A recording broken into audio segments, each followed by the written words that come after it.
मानव शरीर, जिसे कि हम ह्यूमन बॉडी बोलते हैं, काफ़ी ज़्यादा इंपॉर्टेंट टॉपिक है अगर आप किसी भी एग्ज़ाम की तैयारी कर रहे हो। तो फ्रेंड्स, वो सभी क्वेश्चन जो आपके एग्ज़ाम के लिए इंपॉर्टेंट रह सकते हैं वो मैं आपके लिए इस वीडियो में लेकर आया हूँ।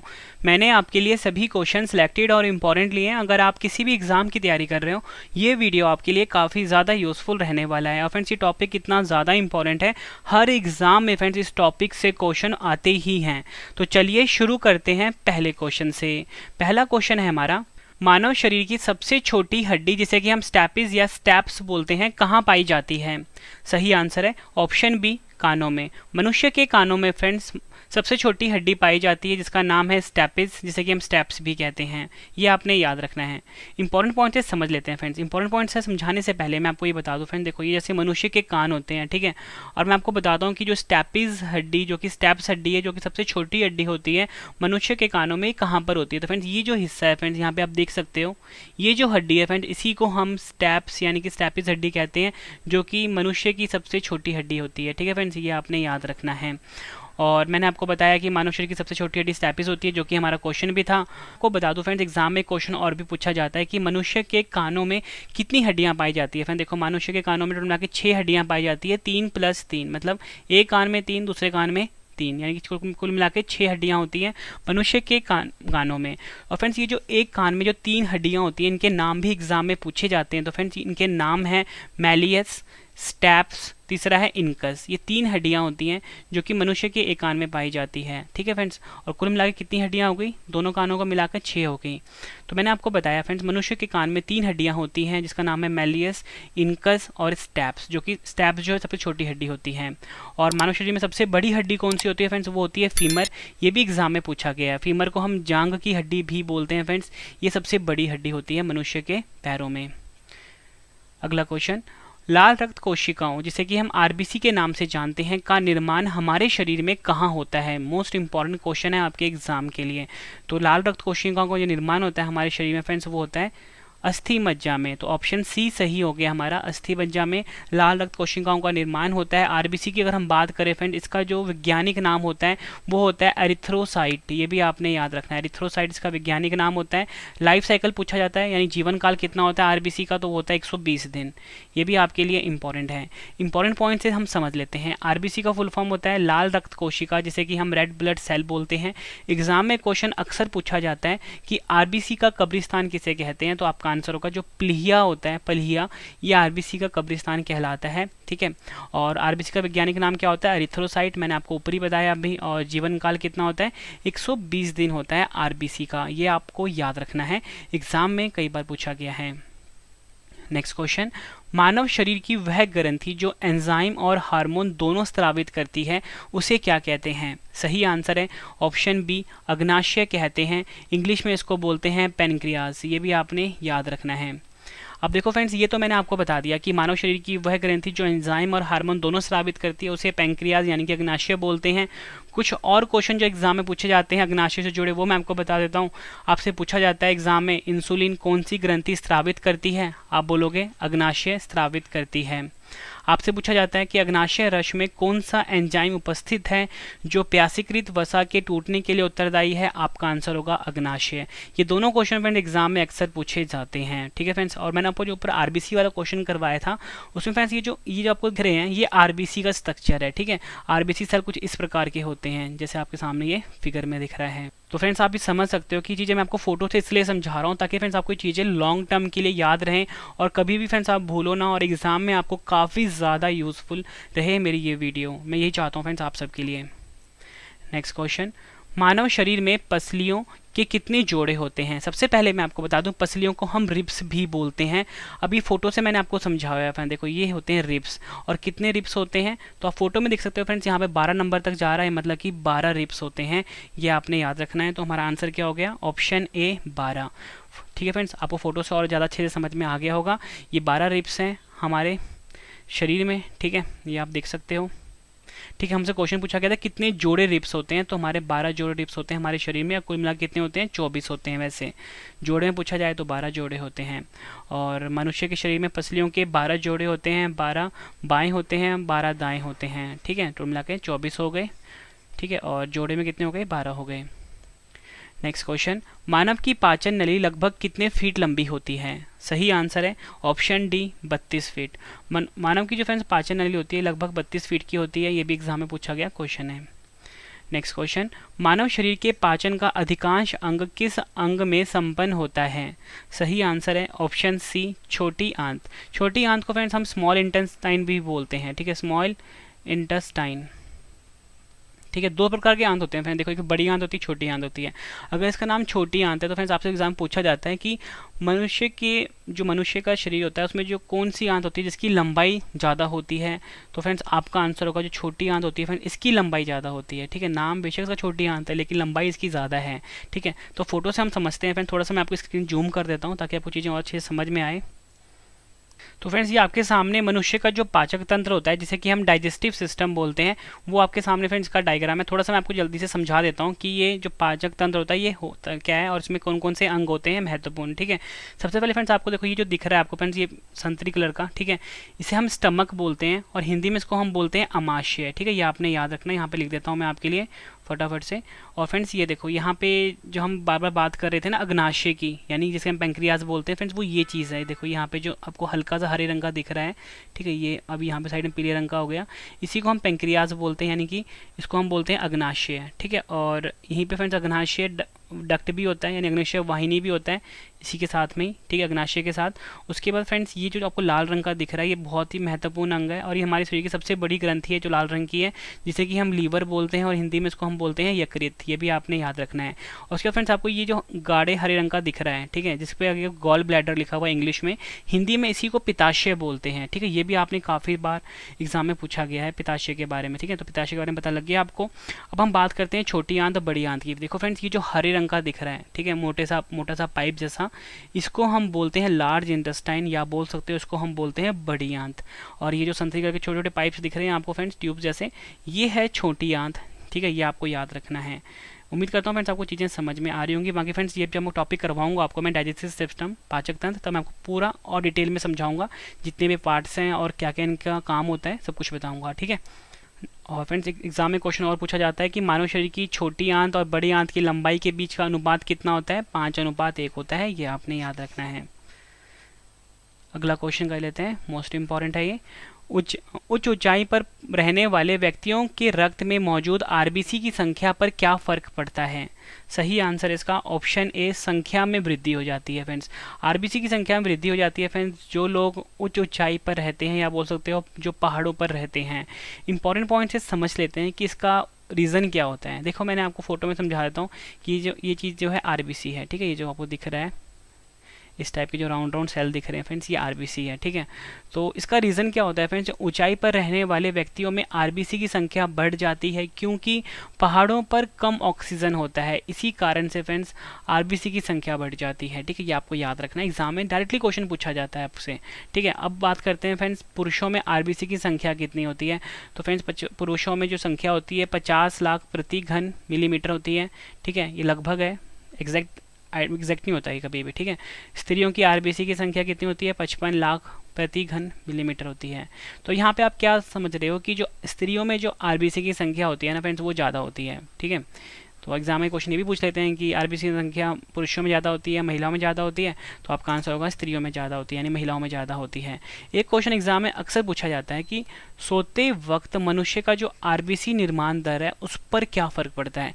तो देखो मैंने आपको यहाँ पे तो ये बताया कि पहाड़ों पर क्या होता है आरबीसी की संख्या बढ़ जाती है, ठीक है, लेकिन सोते वक्त मनुष्य का जो आरबीसी का निर्माण दर होता है फ्रेंड्स वो घट जाता है। ये आपने याद रखना है, ये भी क्वेश्चन एग्जाम में पूछा गया है, ठीक है फ्रेंड्स। फिर मेरी कोशिश यही है कि जो एग्जामिनर है ना, जो पेपर सेट कर रहा है, वो जिस भी लेवल तक सोच सकता है वो मैं आपको सभी क्वेश्चन आपको अपनी वीडियो में करवा दूं। और सबसे इंपॉर्टेंट बात फ्रेंड्स क्या है कि देखो जो हमारी बुक है ना साइंस की, वो आपके लिए हर एग्जाम के लिए यूज़फुल रहने वाली है। मतलब उसमें सारे क्वेश्चन हमने डाल दिए हैं हर टॉपिक के, ठीक है। रवि साइंस बुक के नाम से हमारी बुक का नाम है। हमारे चैनल का ओरिजिनल ट्रेडमार्क लगा हुआ है बुक पे, अमेजोन फ्लिपकार्ट से आप इसको बाय कर सकते हो। हर एग्जाम में फ्रेंड्स आपको ये 95% से ज़्यादा क्वेश्चंस आपको डायरेक्टली हमारी बुक से देखने को मिल जाएंगे। मतलब हमने इतनी मेहनत करी है अपनी बुक के ऊपर। अगला क्वेश्चन, मानव के मस्तिष्क में स्मरण क्षमता कहाँ होती है? मोस्ट इंपॉर्टेंट क्वेश्चन है ये। सही आंसर है इसका option C, medulla oblongata. Medulla oblongata जो है फ्रेंड्स, यहाँ पर मानव के मस्तिष्क में स्मरण क्षमता होती है, ये आपने याद रखना है फ्रेंड्स। देखो ये आपके सामने मैंने मानव मस्तिष्क का डायग्राम रखा है, ठीक है। यहाँ से आप समझिए कि मेड्यूला ऑब्लंगेटा कहाँ पर होता है फ्रेंड। देखो ये चीज़ होती है, लाल लाल दिख रही है आपको, हाइपोथैलेमस होती है, ठीक है। सबसे छोटी ग्रंथि होती है हमारे शरीर में, कौन सी होती है, जिसे कि हम मास्टर ग्रंथि भी बोलते हैं, वो है पिट्यूटरी ग्रंथि। तो फ्रेंड्स वो ये चीज़ है, ठीक है, वो भी मानव मस्तिष्क का ही हिस्सा है, एग्जाम में पूछते हैं, ठीक है। उसके बाद एक इंपॉर्टेंट पार्ट और होता है सेरेब्रम। सबसे बड़ा हिस्सा होता है हमारे मानव शरीर का, वो होता है सेरेब्रम। तो ये आपको जो पीले रंग का दिख रहा है सेरेब्रम, ठीक है, आप ये देख सकते हो। उसके बाद फ्रेंड्स एग्जाम में क्वेश्चन पूछा जाता है, मैंने आपसे यहाँ बताया कि मानव के मस्तिष्क में स्मरण क्षमता कहाँ होती है, तो मेड्यूला ऑब्लंगेटा, वो फ्रेंड्स ये वाला हिस्सा है, ठीक है, ये जो आप देख रहे हो, ठीक है। अब इंपॉर्टेंट पॉइंट से समझ लेते हैं कुछ और क्वेश्चन जो मैंने आपके लिए रखे हैं, जो एग्जाम में पूछे जाते हैं। मानव मस्तिष्क का वजन कितना होता है, 1200 से 1400 ग्राम होता है, ठीक है। कहीं पे आपको 1450 ग्राम तक भी दे सकते हैं। तो फ्रेंड्स एग्जैक्ट होता है 1200 से 1450 ग्राम के बीच में। एग्जाम में इसमें से इसके बीच की वैल्यू आपको दे देंगे, कहीं पे आपको 1450 ग्राम दे देंगे, कहीं पे 1400 ग्राम दे देंगे, कहीं पे 1350 ग्राम दे देंगे। तो आपको याद रखना है 1200 से 1400 ग्राम के बीच में होता है मानव मस्तिष्क का वजन। और मानव मस्तिष्क का सबसे बड़ा भाग कौन सा होता है, सेरेब्रम होता है, जिसे कि हिंदी में हम क्या बोलते हैं, प्रमस्तिष्क बोलते हैं। प्रमस्तिष्क यानी कि सेरेब्रम मानव मस्तिष्क का सबसे बड़ा भाग होता है। मैंने आपको यहाँ पे समझाया है, ये जो सेरेब्रम है, ये जो पीले रंग का आपको दिख रहा है यहाँ पे फ्रेंड्स, यही है सेरेब्रम, ठीक है, पूरा का पूरा हिस्सा जिसने कवर किया हुआ है। और एक क्वेश्चन और पूछा जाता है एग्जाम में, मस्तिष्क तथा मेरुरज्जु पर चढ़ी झिल्ली में सूजन आ जाने वाले रोग को क्या कहते हैं, आंसर है मेनिंजाइटिस। ये भी क्वेश्चन भी एग्जाम में पूछा गया है कई बार। अगला क्वेश्चन कर लेते हैं, मानव शरीर का तापमान कौन नियंत्रित करता है। सही आंसर है ऑप्शन ए, हाइपोथैलेमस। हाइपोथैलेमस जो होता है फ्रेंड्स, ये मानव शरीर का तापमान नियंत्रित करता है। और हाइपोथैलेमस फ्रेंड्स आप ये देख सकते हो फोटो में, ये जो हमारा मानव मस्तिष्क है, ये जो फ्रेंड्स लाल वाला हिस्सा आपको दिख रहा है फ्रेंड्स, ये यहाँ पे होता है हाइपोथैलेमस, ठीक है। फोटो में मैंने आपको समझा दिया। अब एक क्वेश्चन एग्जाम में जो अक्सर पूछा जाता है, आपसे ये पूछा जाता है, यह ग्रंथि मस्तिष्क में होती है और हार्मोन एवं निरोधात्मक हार्मोन पैदा करती है, ठीक है। ये तो बात हो गई किसके बारे में फ्रेंड्स, हाइपोथैलेमस के बारे में। अब एक क्वेश्चन एग्जाम में पूछा जाता है अक्सर, वो होता है पिट्यूटरी ग्लैंड यानी पिट्यूटरी ग्रंथि से निकलने वाले हार्मोन को कौन सी ग्रंथि नियंत्रित करती है। आपका आंसर होगा हाइपोथैलेमस, ठीक है, ये आपको नहीं याद रखना है। अब एक क्वेश्चन पूछा जाता है, और हाइपोथैलेमस प्यास लगना, भूख लगना, नींद को महसूस करना इत्यादि क्रियाओं पर भी नियंत्रण करता है। तो इसमें से भी क्वेश्चन एग्जाम में पूछ लेते हैं। तो फ्रेंड्स यहाँ पे ना मानव शरीर के तापमान की बात हुई थी, ठीक है, कौन नियंत्रित करता है, हाइपोथैलेमस। तो मानव शरीर का तापमान भी हम देख लेते हैं। देखो फ्रेंड्स, तापमान अलग अलग स्केल पे अलग अलग होता है। तो मैंने आपके लिए तीनों लेकर आया हूँ। सेल्सियस में होता है 37 डिग्री सेल्सियस, ठीक है, ये तो आप सभी को पता है। फ़ारेनहाइट पे एग्जाम में पूछ लेते हैं, तो वो होता है 98.6 डिग्री फ़ारेनहाइट होता है, ठीक है। और केल्विन पे कितना होता है, 310 केल्विन होता है। तो तीनों एक ही है, पर अलग अलग स्केल पे अलग अलग इनकी वैल्यू होती है। और एग्जाम में फ्रेंड्स फ़ारेनहाइट वाला और केल्विन वाला अक्सर पूछ लेते हैं, ठीक है फ्रेंड्स। उम्मीद करता हूँ आपको वीडियो पसंद आ रही है। अगर आपको वीडियो पसंद आ रही है, लाइक और शेयर जरूर करना, फीडबैक भी जरूर देना। और आप सबकी डिमांड आ रही थी करंट अफेयर का चैनल, तो फ्रेंड्स हमारा करंट अफेयर का चैनल लॉन्च हो चुका है, current affairs by Ravi channel है, ठीक है, करंट अफेयर्स बाय रवि। आपको यूट्यूब पे सर्च करना है, हरे रंग का लोगो आएगा फ्रेंड्स, ठीक है, हरे रंग का लोगो होगा इस प्रकार का, उसके अंदर करंट अफेयर्स बाय रवि लिखा होगा, उसको सब्सक्राइब कर लीजिए। हर एग्जाम के लिए काफ़ी यूजफुल है हमारा करंट अफेयर का चैनल। अगला क्वेश्चन, अस्थि एवं दांत निर्माण में किनकी आवश्यकता होती है। सही आंसर है इसका फ्रेंड्स ऑप्शन ए, कैल्शियम और फॉस्फोरस। कैल्शियम और फॉस्फोरस की आवश्यकता होती है अस्थि एवं दांत निर्माण में, ठीक है। और मैं आपको बता दूं फ्रेंड्स, कैल्शियम का जो रासायनिक चिन्ह होता है वो Ca होता है और परमाणु संख्या होता है कितना, 20। फॉस्फोरस का रासायनिक चिन्ह कितना होता है, P होता है और परमाणु संख्या क्या होता है, 15 होता है। ये आपने याद रखना है। अगला क्वेश्चन है, एक वयस्क मनुष्य के शरीर में अस्थियों की संख्या कितनी होती है। सही आंसर है इसका ऑप्शन सी, 206। एक वयस्क मनुष्य जो होता है फ्रेंड्स, इसके शरीर में कुल हड्डियां यानी कि अस्थियां होती हैं 206। ये तो एग्जाम में पूछा जाता है, ठीक है। और पूछा जाता है कि नवजात शिशु में लगभग कितनी अस्थियां होती हैं, लगभग 300 अस्थियां होती हैं। लगभग की बात हो रही है, यानी कि 280 से 300 के बीच होती है, ठीक है, ये आपने याद रखना है। ये क्वेश्चन फ्रेंड एग्जाम के लिए काफ़ी इंपॉर्टेंट है, जिसपे मैंने अभी स्टार मार्क किया है। मनुष्य की खोपड़ी में ऐसी हड्डी का नाम बताएं जो अपनी जगह से हिल सकती है और स्थान परिवर्तित कर सकती है। सही आंसर है option B, mandible bone. Mandible bone जो है यानी कि मंडबिल अस्थि जो है ये ऐसी अस्थि है मानव शरीर में जो कि हिल सकती है और अपना स्थान परिवर्तित कर सकती है। तो फ्रेंड देखो फोटो में आपको समझा देता हूँ। अगर फ्रेंड्स ये जो आप दिख रहा है जैसे कि आप अपना जॉ भी बोलते हो, ठीक है, ये वाली जो हड्डी होती है ना, ठीक है, सामने से जो हमारे दांतों के जस्ट नीचे नीचे जो होती है, जिसको फ्रेंड्स आप लेफ्ट राइट आगे पीछे भी हिला सकते हो और साइड से आप देखोगे तो कुछ इस प्रकार का है। यही फ्रेंड्स हड्डी है जिसका नाम है मैंडिबल, ठीक है, ये आपने याद रखना है, मोस्ट इम्पॉर्टेंट क्वेश्चन है। और एग्ज़ाम में ना पूछा जाता है कि मनुष्य की खोपड़ी में कितनी अस्थियाँ होती हैं, तो होता है 29 होती हैं, ठीक है। कहीं कहीं भी फ्रेंड्स 28 भी दिया होता है, लेकिन जो एग्जैक्ट सही आंसर होता है वो 29 होता है, ठीक है। तो अपना 28 भी याद रखना है, 29 भी याद रखना है। अगला क्वेश्चन, मनुष्य के शरीर का सबसे कठोर भाग कौन सा होता है? सही आंसर इसका ऑप्शन बी, दांत का इनेमल। जो हमारा दांत होता है फ्रेंड्स, उसका जो इनेमल वाला पार्ट होता है, ये हमारे शरीर का सबसे कठोर भाग होता है। ये जो फ्रेंड्स वाइट आपको दिख रहा है फ्रेंड्स, यही है दांतों का इनेमल, ठीक है। तो ये हमारे शरीर का सबसे कठोर भाग है। अगला क्वेश्चन मोस्ट इंपॉर्टेंट है, मानव शरीर में सबसे लंबी अस्थि कौन सी है? तो हमसे पूछा गया है कि जो हमारा ह्यूमन बॉडी होता है, हमारा जो मानव शरीर होता है, इसमें सबसे लंबी बोन कौन सी होती है? एग्जाम में अक्सर पूछा जाता है और आप सभी को पता भी होगा इसका आंसर। तो वो है ऑप्शन सी, फीमर हड्डी, ठीक है। मेन होता है फ्रेंड्स फोटो से समझना, तो मैं आपको समझा देता हूँ। देखो फ्रेंड्स, ये मानव शरीर आपके सामने है। ये वाली जो हड्डी होती है ना, देखो इसका दूसरा नाम होता है जांग की हड्डी, ठीक है। तो ये जो हमारा जांग होता है, यानी ये जो हड्डी दिख रही है ना आपको, लाल रंग की दिख रही है ना आपको सामने, यही है फीमर हड्डी, जो कि हमारे शरीर की सबसे मजबूत और सबसे लंबी हड्डी होती है। ये आपने याद रखना, नाम क्या है? फीमर हड्डी, और इसे जांग की हड्डी भी कहा जाता है। अगला क्वेश्चन कर लेते हैं, पेशियों को अस्थि से जोड़ने वाली संरचना क्या है? हमसे क्वेश्चन पूछा गया है कि जो हमारी पेशियां होती हैं और उसको जो अस्थि से जोड़ने वाली जो संरचना है उसे क्या बोलते हैं? तो सही आंसर है इसका ऑप्शन ए, टेंडन। टेंडन या बोल सकते हो कंडरा, ये पेशियों को अस्थि से जोड़ने वाली संरचना का नाम है। फोटो से हम समझते हैं अब इसको। देखो ये जो फ्रेंड्स आपको लाल लाल दिख रहा है ना, ये जो दिख रहा है, ये क्या है हमारा? ये हमारी पेशियां हैं, यानी कि ये हमारी क्या है? मसल्स हैं। और ये हमारी क्या है फ्रेंड्स? हड्डी, ठीक है। ये आपको दिख रहा है ना, ये हमारी हड्डी है। तो हड्डी को और ये जो फ्रेंड्स आपके सामने पेशियां हैं, इनको कौन जोड़ रहा है आपस में? तो इनको जोड़ रहा है फ्रेंड्स टेंडन। टेंडन क्या है? ये सफ़ेद सफ़ेद दिख रहा है ना आपको, यही जोड़ता है इसको आपस में। इसी को हम टेंडन बोलते हैं या कंडरा बोलते हैं। एग्जाम में अक्सर पूछा जाता है क्वेश्चन ये, ठीक है। उम्मीद कर रहा हूँ फ्रेंड्स आपको मैं फोटो से समझा रहा हूँ तो चीज़ें आपको अच्छे से समझ में आ रही हैं।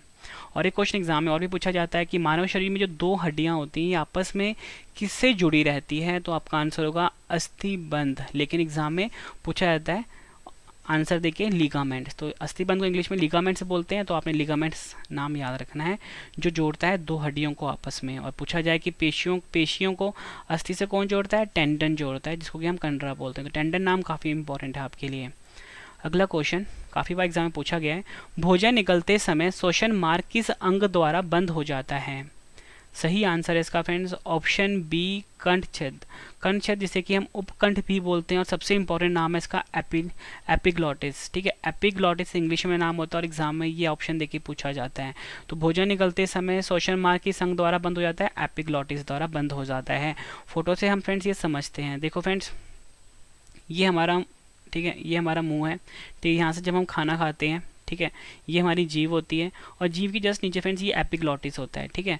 तो अब यहाँ पे देख सकते हो फ्रेंड्स कि यहाँ पे ना दो पाइपें होती हैं फ्रेंड्स। देखो ये वाली जो पाइप होती है फ्रेंड्स, देखो एक पाइप यहाँ पे आपको दिख रही है, ये पाइप है विंड पाइप, जिससे कि फ्रेंड्स हम सांस लेते हैं, ठीक है। और इसी के साथ फ्रेंड्स यहाँ पे कौन सा होता है? फूड पाइप होता है, जिससे कि हम खाना हमारे स्टमक में जाता है, ठीक है। तो यहीं पे फ्रेंड्स क्या होता है? यहाँ पे होता है एक एपिग्लॉटिस, ये जो दिख रहा है आपको, इसे हम एपिग्लॉटिस कहते हैं।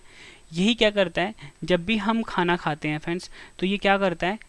इसको बंद कर देता है, इस चीज़ को बंद कर देता है, ठीक है, ताकि खाना हमारे किस में ना जाए? खाना हमारे किस में ना जाए फ्रेंड्स?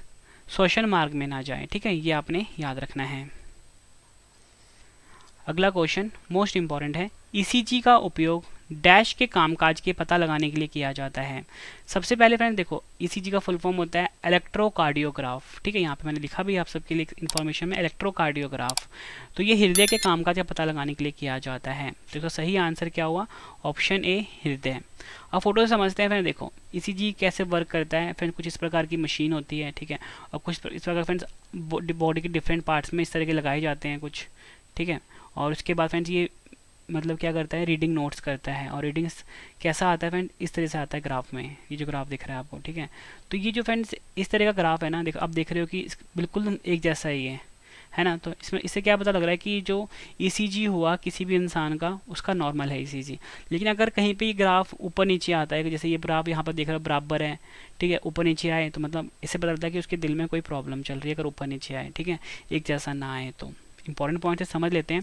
ईसीजी का फुल फॉर्म होता है इलेक्ट्रोकार्डियोग्राफ, जो कि हृदय के लिए इस्तेमाल होता है। दूसरा होता है फ्रेंड्स ईईजी, काफ़ी इंपॉर्टेंट है ये, इलेक्ट्रोएन्सीफेलोग्राम, ठीक है, इसका फुल फॉर्म होता है ईईजी का, ये मस्तिष्क के लिए होता है। और एक और इम्पॉर्टेंट है, वो है बीएमडी, बोन मिनरल डेंसिटी, जिससे कि हम हड्डियों की कमजोरी का पता लगाने के लिए इस्तेमाल करते हैं। ये तीनों क्वेश्चन एग्जाम में 25 से ज़्यादा बार पूछे जा चुके हैं। और फ्रेंड्स इसके बाद ना मैंने आपके लिए वीडियो के लास्ट में मैंने आपके लिए रिवीजन वाला पार्ट भी रखा है, मतलब जो भी क्वेश्चन मैंने आपको भी करवाए हैं फटाफट से रिवाइज भी करवाऊंगा, ताकि आपको सभी क्वेश्चंस के आंसर्स इसी वीडियो में अच्छे से समझ और याद हो जाएं। तो पूरा वीडियो आप जरूर देखना। किस हार्मोन को आपातकालीन हार्मोन भी कहते हैं? सही आंसर इसका friends option B, adrenaline. Adrenaline hormone जो होता है, इसे हम आपातकालीन हार्मोन यानी कि इमरजेंसी हार्मोन भी कहते हैं, एग्जाम के लिए इंपॉर्टेंट है। अगला क्वेश्चन मोस्ट इंपॉर्टेंट है, डाउन सिंड्रोम वाले एक व्यक्ति में प्रत्येक कोशिका में कितने गुणसूत्र होते हैं? गुणसूत्र को फ्रेंड्स हम क्रोमोसोम भी बोलते हैं, ठीक है। हमसे पूछा गया है कि किसी इंसान को अगर डाउन सिंड्रोम की बीमारी है तो उसमें प्रत्येक व्यक्ति की कोशिका में कितने गुणसूत्र होंगे? तो आपका आंसर होगा ऑप्शन सी, 47। देखो फ्रेंड्स, जो नॉर्मल मनुष्य होता है ना, उसमें 46 होते हैं, लेकिन डाउन सिंड्रोम वाले में कितने होंगे? 47 होंगे, ठीक है। ये आपको मैं फोटो से समझाता हूँ। देखो फ्रेंड्स, यहाँ पे 47 क्रोमोसोम है। अगर किसी भी इंसान को डाउन सिंड्रोम है तो आप फोटो से समझिए फ्रेंड्स कि जो 47 कैसे हो रहे हैं, ठीक है। ये जो फ्रेंड्स 21वां क्रोमोसोम होता है ना, ये आपने याद रखना है। एग्जाम में क्वेश्चन पूछ लेते हैं कि किस क्रोमोसोम में एक्स्ट्रा गुणसूत्र पाया जाता है, तो आपका आंसर होगा 21वां। तो यहाँ पे आप देख रहे हो फ्रेंड्स, यहाँ पे एक एक्स्ट्रा है, ये दिख रहा है ना, यहाँ पे सभी में 2-2 हैं, ठीक है, यहाँ पे 3 हो रहे हैं। तो ये जो एक्स्ट्रा क्रोमोसोम होता है ना फ्रेंड, इसी की वजह से फ्रेंड डाउन सिंड्रोम की बीमारी होती है। तो आप देख सकते हो, वैसे तो 23 जोड़े होते हैं, ठीक है। नॉर्मल इंसान में कितने होते हैं? 23 जोड़े। 23 जोड़े मतलब 46 क्रोमोसोम होते हैं नॉर्मल इंसान में, लेकिन जिसको प्रॉब्लम होगी डाउन सिंड्रोम की, उसमें एक एक्स्ट्रा होगा, तो कितने हो जाएंगे? 47 हो जाएंगे। ये आपने याद रखना है। अगला क्वेश्चन, मानव शरीर में अपर्याप्त रक्त की आपूर्ति को किस रूप में संदर्भित किया जाता है? सही आंसर इसका ऑप्शन ए, इस्केमिया। इस्केमिया से संदर्भित किया जाता है मानव शरीर में अगर रक्त की आपूर्ति अपर्याप्त हो जाए, ठीक है फ्रेंड्स, ये आपने याद रखना, एग्जाम के लिए इंपॉर्टेंट है। नेक्स्ट क्वेश्चन, कौन सा रक्त समूह सर्वग्राही रुधिर समूह की श्रेणी से संबंधित है? सर्वग्राही रुधिर समूह का मतलब होता है यूनिवर्सल रिसिपिएंट, मतलब ऐसा रक्त समूह जो कि किसी भी ब्लड ग्रुप से ब्लड ले सकता है, यानी खून ले सकता है, उसी को हम सर्वग्राही रुधिर समूह कहते हैं, यानी कि यूनिवर्सल रिसिपिएंट कहते हैं, ठीक है। अब इंपॉर्टेंट पॉइंट से हम समझ लेते हैं। तो इसका सही आंसर क्या था friends? Option B, A B. ये जो ए बी ब्लड ग्रुप है फ्रेंड्स, ये सर्वग्राही रुधिर समूह कहलाता है। इंपॉर्टेंट पॉइंट समझ लेते हैं। रक्त समूह ए बी वाले व्यक्तियों को सार्वभौमिक ग्राही कहा जाता है, क्योंकि यह किसी अन्य प्रकार से रक्त प्राप्त कर सकते हैं। ये चीज़ मैंने आपको ऊपर समझाई। अब एक और इम्पॉर्टेंट लाइन, जो ओ ब्लड ग्रुप वाले होते हैं फ्रेंड्स, इनको सर्वदाता कहा जाता है, क्योंकि उनके रक्त प्रवाह में ना तो एंटीजन ए होता है और ना ही बी होता है, जिसके कारण वह किसी अन्य ब्लड ग्रुप को रक्तदान कर सकते हैं। ये आपने याद रखना है। अगला क्वेश्चन है, फॉल्स रिब्स जिसे कि हम झूठी पसलियां तथा फ्लोटिंग रिब्स जिसे कि हम तैरती पसलियां किस अंग में पाई जाती हैं? फोटो से समझाऊंगा फ्रेंड्स कि झूठी पसलियां और तैरती पसलियां कहाँ पर होती हैं, ठीक है। तो इसका जो सही आंसर है फ्रेंड्स ऑप्शन ए, वक्षीय पिंजर। वक्षीय पिंजर में पाई जाती हैं झूठी पसलियां और तैरती पसलियां। झूठी पसलियों को इंग्लिश में हम क्या बोलेंगे? False ribs. और तैरती पसलियों को क्या बोलेंगे? Floating ribs. फोटो से हम इन चीज़ों को समझ लेते हैं। देखो फ्रेंड्स, आपके सामने मैंने वक्षीय पिंजर ड्रॉ किया, जिसको हम इंग्लिश में बोलते हैं थॉर्किक केज, ठीक है। ये आपने याद रखना है। मैंने फ्रेंड्स आपको ऊपर क्या बताया था, मानव शरीर में कितने जोड़ी रिब्स यानी कि पेशी पाई जाती है? मैंने आपको बताया था 12 पेशी पाई जाती है, ठीक है। अब यहाँ पे आप ये देखिए फ्रेंड्स, मैं आपको ये चीज़ फोटो से समझाता हूँ। देखो मैंने आपको बताया था 12 जोड़े पेशी होती है, यानी 12 जो रिब्स होती हैं, ठीक है। तो आप ध्यान से समझना फ्रेंड्स, देखो जो 1 से लेके जो 7 तक की जो पेशी होती है, ठीक है, यानी 1 से लेके जो 7 तक की जो रिब्स होती है, इसको हम ट्रू रिब्स बोलते हैं, यानी कि असली पेशी बोलते हैं।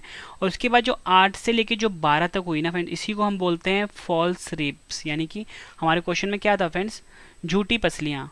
और इसी के बीच में फ्रेंड्स जो 11वीं और 12वीं वाली होती है ना फ्रेंड, देखो जो 11वीं वाली है और ये 12वीं वाली है, इसको हम बोलते हैं फ्लोटिंग रिब्स, यानी कि तैरती पेशी, ठीक है। और ये जो 8 से लेकर जो 12 तक है पूरी को हम बोलते हैं झूठी पेशी, ठीक है फ्रेंड्स। ये आपको समझ आ गया होगा। तो फ्रेंड्स आप ये देख सकते हो यहाँ पे फोटो से, ये जो हो गए 8 से लेकर 12 तक ये फॉल्स रिब्स है, जिसमें कि 11वां वाला ये जो आप देख रहे हो, जो तो आपको तैरता हुआ दिख रहा है मतलब, ठीक है, इसी को हम बोलते हैं तैरती पेशी, यानी कि फ्लोटिंग रिब्स। उम्मीद करता हूँ फ्रेंड्स आपको चीज़ें समझ आ गई होगी। अगला क्वेश्चन काफ़ी इंपॉर्टेंट है, मानव हृदय 1 मिनट में कितनी बार धड़कता है? सही आंसर है इसका ऑप्शन बी 72 बार। मानव का जो हृदय होता है, यानी कि ह्यूमन हार्ट होता है फ्रेंड्स, ये 1 मिनट में 72 बार धड़कता है, ये आपने याद रखना है। और एग्जाम में क्वेश्चन और पूछा जाता है कि जो मनुष्य का हृदय होता है उसमें कितने चैम्बर्स होते हैं, यानी कितने कोष्ठक होते हैं। आपका आंसर होगा मनुष्य के हृदय में 4 कोष्ठक होते हैं, यानी 4 चैम्बर्स होते हैं। एक क्वेश्चन एग्जाम में और भी पूछा जाता है कि जो मनुष्य का हृदय का जो धड़कन होता है फ्रेंड्स, ठीक है, वो जब एक बार धड़कता है तो दूसरी बार धड़कता है, इसके बीच में कितना गैप होता है? तो फ्रेंड्स का आंसर होगा 0.8 सेकेंड का गैप होता है। ये भी एग्जाम में पूछा गया क्वेश्चन है कि दो धड़कन के बीच में जो समय होता है फ्रेंड्स, यानी डिफरेंस होता है, वो 0.8 सेकंड का होता है। एक क्वेश्चन एग्जाम में और भी पूछ लेते हैं कि मनुष्य का जो धड़कन होता है फ्रेंड्स, मनुष्य का जो हृदय होता है ये कब आराम करता है? तो आप तो फ्रेंड्स यही बोलोगे ना कि मनुष्य का हृदय जो होता है कभी आराम नहीं करता, लेकिन फ्रेंड्स मनुष्य का हृदय आराम करता है। ये दो धड़कनों के बीच में जो फ्रेंड्स ये समय मिल रहा है ना, इसी समय के बीच में फ्रेंड्स मनुष्य का जो हृदय होता है वो आराम कर लेता है, ठीक है। ये आपने याद रखना है, यानी कि दो धड़कनों के बीच में जो समय होता है उस समय में मनुष्य का हृदय जो होता है वो आराम कर लेता है, यानी रेस्ट में हो जाता है। अगला क्वेश्चन, मनुष्य का मेरुदंड कितनी अस्थियों से निर्मित होता है? मेरुदंड का मतलब होता है स्पाइनल कॉर्ड, ठीक है। तो इसका जो सही आंसर होगा फ्रेंड्स वो होगा ऑप्शन ए 33। मनुष्य का जो मेरुदंड होता है स्पाइनल कॉर्ड होता है वो 33 अस्थियों से निर्मित होता है। आपके सामने फ्रेंड्स मैंने फोटो शो की, भैया फोटो से आप समझिए। थोड़ा सा मैं इसको जूम कर लेता हूँ ताकि आपको और अच्छे से समझ में आ जाए, ठीक है। तो फ्रेंड्स आप इसे ध्यान से समझिए। यहाँ पे फ्रेंड्स देखो जो अस्थियाँ हैं वो कुछ इस प्रकार की हैं। ये जो ऊपर वाली अस्थियाँ होती हैं ये 7 होती हैं, कैर्विकल बोलते हैं, ठीक है। जो नीले रंग की दिख रही है आपको, पर्पल कलर की, इसे हम बोलते हैं थॉर्किक, जो कि 12 होती हैं। ये जो पीले रंग की आपको दिख रही है ये है लंबर, 5 होती हैं। उसके बाद ये हरे रंग की है सैक्रम, ये है 5 जो कि फ्यूज्ड होती है। और उसके बाद है लास्ट वाली कॉकेस जो कि 4 होती है। इसमें जब इसको आप जोड़ोगे 12 7 19, 19 5 कितने 24, 24 5 कितने फ्रेंड्स 29, और 29 4 कितने 33, यानी कि 33 अस्थियां होती हैं मनुष्य के मेरुदंड यानी स्पाइनल कॉर्ड में। ये आपने याद रखना है। और फ्रेंड्स इस वीडियो को आप अपने सभी स्टडी ग्रुप में जरूर शेयर करिए, ठीक है फ्रेंड्स। अगला क्वेश्चन, मानव शरीर में मौजूद सबसे पतली हड्डी का नाम बताएं। देखो फ्रेंड्स ये तो मैंने आपको बता दिया, सबसे छोटी हड्डी कौन सी है, सबसे बड़ी हड्डी कौन सी है, ठीक है। तो अब कौन सी हड्डी जो है कि जो कि अपनी जगह से स्थान बदल सकती है। अब क्वेश्चन आ गया कि सबसे पतली हड्डी कौन सी होती है। तो फ्रेंड्स इसका सही आंसर होगा ऑप्शन डी फिबुला हड्डी। फिबुला हड्डी जो है फ्रेंड्स ये मानव शरीर की सबसे पतली हड्डी होती है। आप फोटो से समझिए फिबुला हड्डी होती कहाँ पे है। देखो फ्रेंड्स ये तो मैंने आपको क्या बताया था, ये है फीमर जो कि हमारे शरीर की सबसे बड़ी हड्डी है, ठीक है। अब यहाँ पे फ्रेंड्स एक हड्डी आप ये देख रहे हो, लेकिन इसके साथ ही फ्रेंड्स एक पतली सी हड्डी होती है जो आपको लाल रंग का दिख रहा है ना, ये जो आपको लाल रंग का दिख रहा है इसी को हम बोलते हैं फिब्युला हड्डी, जो कि मानव शरीर में सबसे पतली हड्डी होती है। ये आपको याद रखना है फ्रेंड्स, ठीक है। और आपसे एग्जाम में पूछा जाता है कि फिब्युला हड्डी कहाँ पाई जाती है, कहाँ स्थित होती है। ये क्वेश्चन भी एग्जाम में पूछा गया है। आपका आंसर होगा टांगों में। अगला क्वेश्चन, एक दूसरे के विरोध में कार्य करने वाली मांसपेशियों का नाम बताइए। सही आंसर है इसका ऑप्शन सी प्रतिपिंड मांसपेशी। प्रतिपिंड मांसपेशी जो होती है एक दूसरे के विरोध में कार्य करने वाली मांसपेशी होती है, ये आपको याद रखना है। अगला क्वेश्चन, सबसे छोटी मांसपेशी का नाम बताइए। सबसे छोटी मसल्स पूछी गई है फ्रेंड्स हमसे। तो ऊपर मैंने आपको बताया था सबसे छोटी हड्डी, उसका नाम क्या था फ्रेंड्स, उसका नाम था स्टेप्स, ठीक है, जिसे कि हम स्टेपिस भी बोलते हैं। अब आपसे पूछा गया है बताइए फ्रेंड्स सबसे छोटी मांसपेशी, तो उसका आंसर होगा ऑप्शन सी स्टैपेडियस। स्टैपेडियस मांसपेशी जो है, नाम दोनों के फ्रेंड्स एक जैसे ही हैं। देखो स्टैपीज है ये स्टैपिडियस है। ये सबसे छोटी मांसपेशी है जो कि सबसे हमारे मानव शरीर में पाई जाती है। कहाँ पाई जाती है फ्रेंड्स, एग्जाम में पूछा जाता है, वो है कानों में, ये भी आपने याद रखना है। दोनों में खास बात क्या थी कि जो सबसे छोटी हड्डी है और सबसे छोटी जो मांसपेशी है दोनों कानों में ही पाई जाती है मानव शरीर में, ठीक है। ये क्वेश्चन भी आपको पता लग गया। फोटो समझ लेते हैं कहाँ पर होता है फ्रेंड्स। देखो ये स्टैपिडियस जो मांसपेशी है फ्रेंड्स वो ये वाली है, दिख रही है ना आपको, ये सबसे छोटी होती है ये। और इसी के साथ फ्रेंड्स सबसे छोटी हड्डी भी होती है इसके साथ जुड़ी, जो कि स्टैप्स होती है, ठीक है। दोनों आपने याद रखना है। स्टैपिडियस सबसे छोटी मांसपेशी और स्टैपिस सबसे छोटी अस्थि यानी कि सबसे छोटी हड्डी। किस पिगमेंट के होने की वजह से कंकाल की मांसपेशियों को लाल और सफ़ेद मांसपेशियों में वर्गीकृत किया जाता है? सही आंसर है ऑप्शन बी, मायोग्लोबिन। मायोग्लोबिन जो होता है इस पिगमेंट के होने की वजह से कंकाल की मांसपेशियों को लाल और सफ़ेद मांसपेशियों में वर्गीकृत किया जाता है, ये आपको याद रखना है। अगला क्वेश्चन, उंगली की हड्डियों को डैश के रूप में भी जाना जाता है? सही आंसर है इसका ऑप्शन सी, फालंगेस। फालंगेस जो होता है फ्रेंड्स ये उंगली की हड्डियों को कहा जाता है, ये आपने याद रखना है, एग्जाम में पूछा गया क्वेश्चन है। अस्थियों के किस लवण की उपस्थिति सर्वाधिक होती है? तो सही आंसर है फ्रेंड्स अस्थियों में, तो सही आंसर है option A, calcium phosphate. Calcium phosphate लवण की उपस्थिति सर्वाधिक होती है अस्थियों में, यानी कि ह्यूमन बोन्स में, यानी हड्डियों में। और फ्रेंड्स आपसे एग्जाम में ना कैल्शियम फॉस्फेट का फॉर्मूला भी पूछा जा सकता है एग्जाम में, तो वो होता है Ca3PO4 ट्वाइस, ठीक है। Ca3PO4 जो है ये अस्थियों, ये कैल्शियम फॉस्फेट का फॉर्मूला होता है। अगला क्वेश्चन, कलाई की हड्डियों को किस नाम से जाना जाता है? मोस्ट इंपॉर्टेंट क्वेश्चन है ये। सही आंसर है फ्रेंड्स का ऑप्शन बी, मेटाकार्पल्स। मेटाकार्पल्स जो होता है फ्रेंड्स ये कलाई की हड्डियों को कहा जाता है। अगला क्वेश्चन मोस्ट इंपॉर्टेंट है, रक्त का थक्का जमने में मदद करने वाला विटामिन कौन सा है? सही आंसर है इसका ऑप्शन डी, विटामिन के। विटामिन के जो है फ्रेंड्स ये रक्त का थक्का जमने में मदद करने वाला विटामिन का नाम है, ठीक है फ्रेंड्स, ये आपने याद रखना है। विटामिन के बारे में कुछ जान लेते हैं। आपसे पूछा जाएगा कि जो विटामिन के है इसका रासायनिक नाम क्या होता है, तो आपका आंसर होगा फाइलोक्विनोन, ठीक है, ये आपने याद रखना है। फाइलोक्विनोन विटामिन के का रासायनिक नाम है, ये आपने याद रखना है। और आपसे एग्जाम में पूछा जाता है फ्रेंड्स कौन सा विटामिन जो होता है ये वसा में घुलनशील होता है और कौन सा विटामिन जो होता है पानी में घुलनशील होता है। देखो फ्रेंड्स दो तरह के विटामिन देखो, जो बीसी होता है ना, बीसी, और विटामिन होता है कीड़ा, आपको नाम याद रखना है, कीड़ा। तो विटामिन के, vitamin E, vitamin D, vitamin A. जो विटामिन बी और विटामिन सी होते हैं ये पानी में घुलनशील होते हैं, ठीक है। अब पूछेंगे कि वसा में घुलनशील विटामिन कौन सा है, तो विटामिन के, vitamin E, vitamin D, vitamin A. Trick क्या है फ्रेंड्स, कीड़ा, ठीक है। तो ये कहाँ पे है, ये है वसा में घुलनशील, ठीक है, ये आपने याद रखना है। अगला क्वेश्चन मोस्ट इंपॉर्टेंट है, इनमें से कौन सा पुरुष सेक्स हार्मोन है? सही आंसर है ऑप्शन सी, टेस्टोस्टेरोन। टेस्टोस्टेरोन जो है फ्रेंड्स ये पुरुष सेक्स हार्मोन है, ये आपने याद रखना है। एग्जाम में पूछा जाता है कि महिलाओं के मुख्यतः दो सेक्स हार्मोन कौन से हैं, आंसर है एस्ट्रोजन और प्रोजेस्टेरोन। तो आपसे पूछेंगे कि एस्ट्रोजन क्या है या प्रोजेस्टेरोन क्या है, आप बोलोगे फ्रेंड्स ये महिलाओं का सेक्स हार्मोन है, और पुरुषों का कौन सा है, टेस्टोस्टेरोन, ये आपने याद रखना है। अगला क्वेश्चन, फेफड़े किसके प्राथमिक अंग है? मोस्ट इंपॉर्टेंट क्वेश्चन है। सही आंसर है ऑप्शन सी, श्वसन, जिसे कि हम रेस्पिरेशन भी बोलते हैं, ठीक है, रेस्पिरेशन भी बोलते हैं। श्वसन का प्राथमिक अंग है फेफड़े, जिसे कि हम लंग्स भी बोलते हैं। फेफड़ों को हम लंग्स भी कहा जाता है। और दो फेफड़े होते हैं मानव शरीर में, आप ये देख सकते हो, एक फेफड़ा ये हो गया, दूसरा फेफड़ा ये हो गया, एक सामने जो दिख रहा है आपको फ्रेंड्स, ठीक है, ये जो दिख रहा है आपको, ठीक है। अगला क्वेश्चन, कौन सा हार्मोन लड़ो और उड़ो हार्मोन कहलाता है? काफ़ी बार एग्जाम में पूछा गया है। सही आंसर है ऑप्शन डी, एड्रीनलिन। एड्रीनलिन जो हार्मोन होता है इसे लड़ो और उड़ो हार्मोन कहते हैं। और एग्जाम में क्वेश्चन पूछा जाता है कि किस हार्मोन के स्रावित होने से हृदय गति बढ़ जाती है तथा उत्तेजना का अनुभव होता है, एड्रीनलिन, ये भी आपने याद रखना है।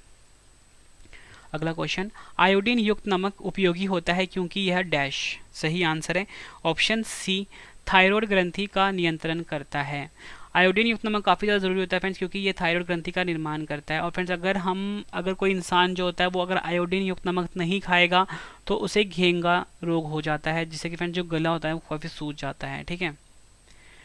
अगला क्वेश्चन काफ़ी इंपॉर्टेंट है, फेफड़ों की सुरक्षा हेतु इनके ऊपर कौन सी झिल्ली का आवरण बना होता है? मोस्ट इंपॉर्टेंट क्वेश्चन है ये। सही आंसर है फ्रेंड्स का ऑप्शन ए, प्लूरा झिल्ली। प्लूरा झिल्ली जो होता है फ्रेंड्स ये फेफड़ों की सुरक्षा हेतु एक प्रकार की झिल्ली है, ठीक है, ये आपने याद रखना है। और आपको बता दूं मानव शरीर में दो फेफड़े होते हैं, ऊपर ही मैंने आपको बताया था, और ये रेस्पिरेशन यानी श्वसन क्रिया का महत्वपूर्ण अंग होता है हमारा फेफड़ा, ठीक है फ्रेंड्स। अब हम देखते हैं कि ये जो प्लूरा झिल्ली होता है ये कहाँ पर होता है। देखो फ्रेंड्स, ये जो आपको दिख रहा है ना पिंक कलर का, गुलाबी रंग का, ये क्या है, हमारा फेफड़ा है। ठीक है, 2 फेफड़े हैं हमारे। ठीक है फ्रेंड्स, और आप यहाँ पे देख सकते हो फ्रेंड्स, ये जो आपको ऊपर एक दिख रही है ब्लू रंग की लाइन, ठीक है, ब्लू रंग का दिख रहा है ना कवर, इसी को फ्रेंड्स हम बोलते हैं क्या, प्लूरा झिल्ली, जो कि फ्रेंड्स क्या करता है, फेफड़ों को सुरक्षित रखता है। और फ्रेंड्स अभी जो कोरोना वायरस चल रहा है, कोरोना वायरस का प्रकोप चल रहा है, ये भी फ्रेंड्स हमारे जो फेफड़े होते हैं इसी को प्रभावित करता है। ठीक है फ्रेंड्स, हमारे शरीर में कितने प्रकार के जोड़ मौजूद होते हैं? सही आंसर है इसका ऑप्शन बी, 3 प्रकार के जोड़ मौजूद होते हैं मानव शरीर में। कुल 3 जोड़ हमारे शरीर में मौजूद हैं। एक होता है फिक्स्ड या अचल जोड़, ठीक है, और दूसरा कौन सा होता है, थोड़ा कम हिलने वाला, जिसे कि हम कार्टिलाजिस जोड़ कहते हैं, और तीसरा कौन सा होता है, हर जगह हिलने वाला, जिसे कि बोलते हैं सिनोवियल जोड़। ये आपने याद रखना है। अगला क्वेश्चन, कोशिकीय शोषण कोशिकाओं के अंदर कितने चक्रों में पूरा होता है? तो सही आंसर है इसका ऑप्शन ए 2। कोशिकीय शोषण कोशिकाओं के अंदर 2 चक्रों में पूरा होता है। कोशिकीय शोषण कोशिकाओं के अंदर 2 चक्रों, जिसे कि कहते हैं ग्लाइकोलाइसिस एवं क्रैब के माध्यम से पूरा होता है, और कार्बन डाइऑक्साइड तथा जल का निर्माण होता है। मानव कलाई में नाड़ी स्पंदन करती है। सही आंसर है ऑप्शन सी, हृदय के समान दर पर। तो जो मानव कलाई का जो नाड़ी होता है वो स्पंदन करता है, आप देखते हो वो हिलती है, वो हृदय के समान दर पर हिलती है। और एक स्वस्थ वयस्क व्यक्ति में हृदय की धड़कने की औसत दर कितनी होती है? 72 पर मिनट। ये भी आपने याद रखना है। फ्रेंड्स मैंने आपको ये 40 क्वेश्चन करवाए फुल डिटेल में, कहने के लिए 40 क्वेश्चन थे, पर जितनी आपको मैंने एडिशनल इन्फॉर्मेशन दी फ्रेंड्स, ये 100 से ज़्यादा क्वेश्चन थे, और सारे क्वेश्चन जो थे एग्जाम ओरिएंटेड थे। अब इस वीडियो का एक और बेहतरीन पार्ट आ गया, वो है रिवीजन। मतलब जितने भी क्वेश्चन मैंने आपको ऊपर करवाए हैं और फटाफट से रिवाइज करवा देता हूँ, ताकि आपको सभी क्वेश्चन के आंसर्स इसी वीडियो में अच्छे से समझ आ जाएँ और याद भी हो जाएँ। ठीक है फ्रेंड, तो चलिए शुरू करते हैं रिवीजन, और लास्ट में 2 क्वेश्चन का टेस्ट भी है। फर्स्ट क्वेश्चन है रिवीजन का, मानव शरीर की सबसे छोटी हड्डी स्टैपिस, जिसे कि स्टेप्स के नाम से भी जाना जाता है, कहाँ पाई जाती है? सही आंसर है कान में। रक्त कोशिकाओं का निर्माण हमारे शरीर में कहाँ होता है? सही आंसर है अस्थि मज्जा, जिसे कि हम बोन मैरो भी कहते हैं। अगला क्वेश्चन है रिवीजन का, मानव शरीर की वह ग्रंथि जो एंजाइम और हार्मोन दोनों स्रावित करती हैं। आंसर है अग्नाशय। मानव शरीर में पसलियों में के कितने जोड़े होते हैं? आंसर है 12। मानव की पाचन नली लगभग कितने फीट लंबी होती है? आंसर है 32 फीट। मानव शरीर में पाचन का अधिकांश भाग किस अंग में संपन्न होता है? सही आंसर है छोटी आंत। उच्च ऊंचाई पर रहने वाले व्यक्ति के रक्त में मौजूद आरबीसी की संख्या पर क्या फर्क पड़ता है? संख्या में वृद्धि। मानव के मस्तिष्क में स्मरण क्षमता कहाँ होती है? आंसर है मेडुला ऑब्लंगेटा। मानव शरीर का तापमान कौन नियंत्रित करता है? आंसर है हाइपोथैलेमस। अगला क्वेश्चन है रिवीजन का, अस्थि एवं दांत निर्माण में किनकी आवश्यकता होती है? आंसर है कैल्शियम और फास्फोरस की।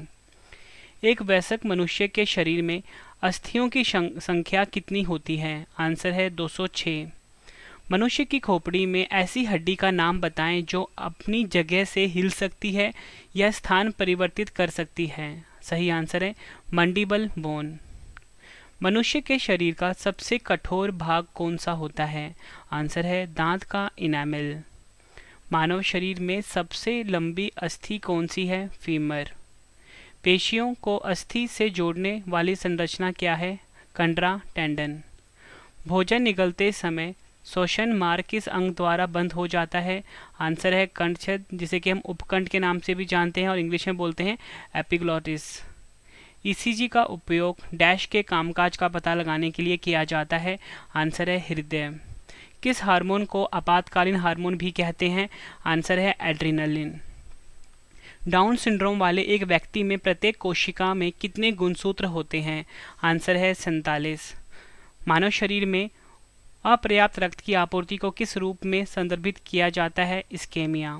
फ्रेंड्स अगर आपको वीडियो पसंद आ रही है, वीडियो की क्वालिटी पसंद आ रही है, कंटेंट पसंद आ रहा है, वीडियो को लाइक और शेयर ज़रूर करना। फ्रेंड्स जो हमारी साइंस की बुक है 95% से ज़्यादा क्वेश्चन डायरेक्टली हमारी बुक से पूछे जाते हैं हर एग्जाम में। अगर आप किसी भी एग्जाम की तैयारी कर रहे हो, अमेजन फ्लिपकार्ट से बुक को बाय कर सकते हो। हमारे चैनल का जो ओरिजिनल ट्रेडमार्क है रवि स्टडी IQ GK, वो देखकर फ्रेंड्स आप बुक को बाय करना अमेजन फ्लिपकार्ट से। कौन सा रक्त समूह सर्वग्राही रुधिर समूह की श्रेणी से संबंधित है?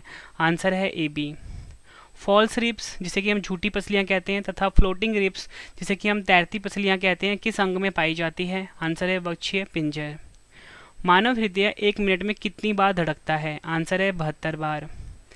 मनुष्य के मेरुदंड कितनी अस्थियों से निर्मित होता है? आंसर है 33। मानव शरीर में मौजूद सबसे पतली हड्डी का नाम बताएं? आंसर है फिबुला हड्डी। एक दूसरे के विरोध में कार्य करने वाली मांसपेशियों का नाम बताएं? आंसर है प्रतिपिंड मांसपेशी। सबसे छोटी मांसपेशी का नाम बताइए? आंसर है स्टैपिडियस मांसपेशी। किस पिगमेंट के होने की वजह से कंकाल की मांसपेशियों को लाल और सफ़ेद मांसपेशियों में वर्गीकृत किया जाता है? आंसर है मायोग्लोबिन। उंगली की हड्डियों को डैश के रूप में भी जाना जाता है? आंसर है फालंगेस। अगला क्वेश्चन, अस्थियों के किस लवण की उपस्थिति सर्वाधिक होती है? Calcium phosphate. ये आपने याद रखना है। फ्रेंड्स आपको क्वेश्चन का लेवल देख के पता लग रहा होगा कि सभी क्वेश्चन एग्जाम ओरिएंटेड हैं। 25 से ज़्यादा बार क्वेश्चन रिपीट हो चुके हैं हर एग्जाम में, इवन हर साल एग्जाम में रिपीट होते हैं इस टाइप के क्वेश्चन। कलाई की हड्डियों को किस नाम से जाना जाता है? आंसर है मेटाकार्पल्स। रक्त का थक्का जमने में मदद करने वाला विटामिन कौन सा है? आंसर है विटामिन K। इनमें से कौन सा पुरुष सेक्स हार्मोन है? आंसर है टेस्टोस्टेरोन। फेफड़े किसके प्राथमिक अंग है? आंसर है श्वसन के। कौन सा हार्मोन लड़ो और उड़ो हार्मोन कहलाता है? आंसर है एड्रीनालिन। आयोडीन युक्त नमक उपयोगी होता है क्योंकि यह, आंसर है थायराइड ग्रंथि का नियंत्रण करता है। फेफड़ों की सुरक्षा हेतु इनके ऊपर कौन सी झिल्ली का आवरण बना होता है? आंसर है प्लूरा झिल्ली। हमारे शरीर में कितने प्रकार के जोड़ मौजूद हैं? आंसर है 3। कोशिकीय शोषण कोशिकाओं के अंदर कितने चक्रों में पूरा होता है? आंसर है 2। मानव कलाई में नाड़ी स्पंदन करती है? आंसर है हृदय के समान दर पर। फ्रेंड्स मैंने आपको ये 40 क्वेश्चन करवाए फुल डिटेल में। कहने के लिए 40 क्वेश्चन थे, पर जितनी आपको मैंने एडिशनल इन्फॉर्मेशन दी फ्रेंड्स, ये 100 से ज़्यादा क्वेश्चन बनते थे। फ्रेंड्स अगर आपको वीडियो पसंद आई है, वीडियो की क्वालिटी पसंद आई है, कंटेंट पसंद आया, वीडियो को लाइक और शेयर जरूर करना। फ्रेंड्स आपका लाइक और शेयर ही हमें मोटिवेट करता है अगली वीडियो के लिए। फ्रेंड्स अब इस वीडियो का एक और बेहतरीन पार्ट आ गया, वो ये है कि टेस्ट। जो क्वेश्चन मैंने आपको ऊपर करवाए हैं फ्रेंड्स, उन्हीं क्वेश्चन का फ्रेंड्स ये टेस्ट है। ठीक है, आपने जो अपना आंसर है वो कमेंट बॉक्स में बताना है। ठीक है, और वीडियो कैसी लगी है ये भी आपने जरूर बताना है। तो चलिए फ्रेंड्स स्टार्ट कर लेते हैं टेस्ट। पहला क्वेश्चन है, मानव शरीर की सबसे छोटी हड्डी स्टैपिस कहाँ पाई जाती है? 4 ऑप्शन हैं आपके पास, आंसर आपने कमेंट में देना है। अगला क्वेश्चन है टेस्ट का, लाल रक्त कोशिकाओं का निर्माण हमारे शरीर में कहाँ होता है? 4 ऑप्शन हैं आपके पास। फ्रेंड्स मैंने आपको टेस्ट भी करवा दिया, आंसर आपने कमेंट बॉक्स में बताना है। फ्रेंड्स टेस्ट आपने जरूर अटेम्प्ट करना है ईमानदारी से। ठीक है फ्रेंड्स, और अगर आपको वीडियो पसंद आई है, वीडियो को लाइक और शेयर जरूर करना। हमारा जो करंट अफेयर का चैनल है उसे जरूर सब्सक्राइब करना। डेली करंट अफेयर पढ़ाया जाता है, फ्री में कंटेंट दिया जाता है करंट अफेयर्स का। ठीक है, चैनल का नाम है करंट अफेयर्स बाय रवि। इस चैनल को आप जरूर सब्सक्राइब कर लीजिए। डेली करंट अफेयर्स पढ़ने के लिए, हर एग्जाम के लिए यूजफुल है। आपकी फैमिली में, आपके फ्रेंड सर्कल में कोई भी जो स्टूडेंट है किसी भी सरकारी नौकरी की तैयारी करना चाहता है, उसके लिए हमारा current affairs by Ravi channel काफ़ी ज़्यादा यूजफुल है। जरूर सब्सक्राइब करवाइए, लिंक इसका मैंने डाल दिया डिस्क्रिप्शन में। यूट्यूब पे सर्च करिए, हरे रंग का लोगो आएगा, उसे आप सब्सक्राइब कर लीजिए फ्रेंड्स। ठीक है, हरे रंग का लोगो होगा इस प्रकार का, उसे आप जरूर सब्सक्राइब करिए। ठीक है, और हमारी बुक फ्लिपकार्ट अमेजोन पे आ चुकी है। हमारे चैनल का ट्रेडमार्क देखिए, आप उस बुक को बाय कर सकते हो, हर एग्जाम के लिए यूजफुल है। मिलते हैं फ्रेंड्स अब हम नेक्स्ट वीडियो में। Thank you and wish you all the best.